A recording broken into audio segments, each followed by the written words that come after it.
सुबह का समय है। रामलाल अपने खेत में काम कर रहा है। सूरज की किरणें खेतों पर पड़ रही हैं और हल्की सी हवा चल रही है। रामलाल थका हुआ है, पर उसके चेहरे पर मेहनत की चमक है। कितना भी मेहनत कर लूं, कभी तो फसल अच्छी हो ही जाएगी। बस भगवान मेहरबान हो जाए तो इस साल कुछ मुनाफा मिल जाए। वहीं पास में उसका बेटा मुन्ना खेलता हुआ दिखाई देता है। रामलाल उसे देखकर मुस्कुराता है। अरे मुन्ना बेटा, खेल खेल में ही थोड़ा बहुत काम भी कर लिया कर। खेत का पानी देख, कहीं से बह ना रहा हो। बाबा, अभी तो छोटा हूँ। जब बड़ा हो जाऊंगा तब आपकी तरह मेहनत करूंगा। अच्छा अच्छा, पर हाँ, अपने पढ़ाई पर ध्यान देना, ताकि तुझे हमारी तरह इतनी मेहनत ना करनी पड़े। शाम का समय है। रामलाल घर पहुंचता है। उसकी पत्नी कमला ने खाना तैयार कर रखा है। वे लोग चूल्हे के पास बैठकर खाना खाने लगते हैं। आजकल फसल पर कोई भरोसा ही नहीं रहा। पिछले साल का कर्जा अभी तक चुकता नहीं हुआ और अब इस साल की फसल का भी कोई ठिकाना नहीं। जानता हूँ, पर क्या करे, खेत ही हमारी जिंदगी है। बस भगवान से यही प्रार्थना है कि इस साल अच्छी बारिश हो जाए। भगवान सब देख रहा है।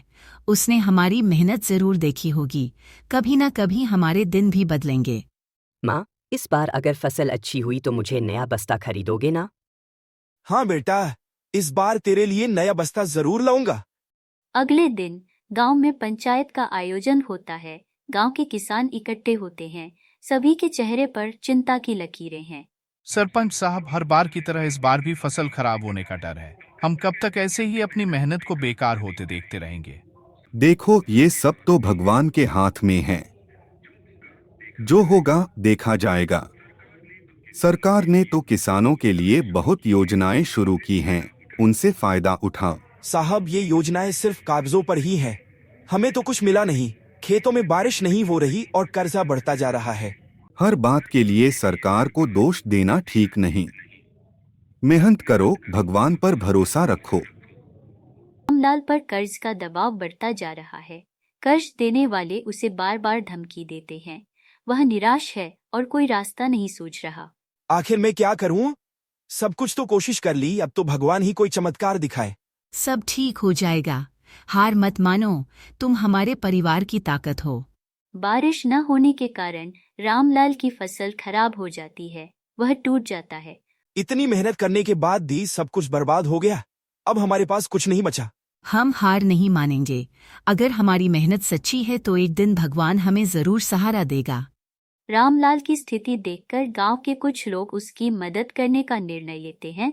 वे उसे बीज और खाद खरीदने में मदद करते हैं। आप सबका बहुत बहुत धन्यवाद। आपकी इस मदद को मैं कभी नहीं भूलूंगा। रामलाल, ये हमारी जिम्मेदारी है। एक दिन हमारी मेहनत रंग लाएगी। रामलाल और गांव के किसान मिलकर खेतों में मेहनत करने लगते हैं। इस बार समय पर बारिश होती है और फसल अच्छी होती है। रामलाल के चेहरे पर मुस्कान लौट आती है। इस बार भगवान ने हमारी मेहनत का फल दिया है। अब हम अपने कर्ज को चुकता कर सकेंगे और बच्चों के लिए अच्छी जिंदगी बना सकेंगे। देखा, मैंने कहा था न कि भगवान हमारी मेहनत को खाली नहीं जाने देंगे। गांव में एक उत्सव का आयोजन होता है। सभी लोग खुश हैं और एक दूसरे को बधाई दे रहे हैं। मेहनत का फल हमेशा मीठा होता है। तुम लोगों ने जो किया वह एक मिसाल है। हमें बस अपने खेतों में भरोसा था और भगवान पर आस्था। मेहनत और उम्मीद ही हमारी असली पूंजी है। रामलाल, कमला, मुन्ना और गांव के अन्य किसान मिलकर खेतों में हंसी खुशी काम कर रहे हैं। उनकी मेहनत ने उन्हें नई जिंदगी दी है और उनके दिलों में अब भी अटूट विश्वास है कि मेहनत और सच्चाई से हमेशा जीत होती है।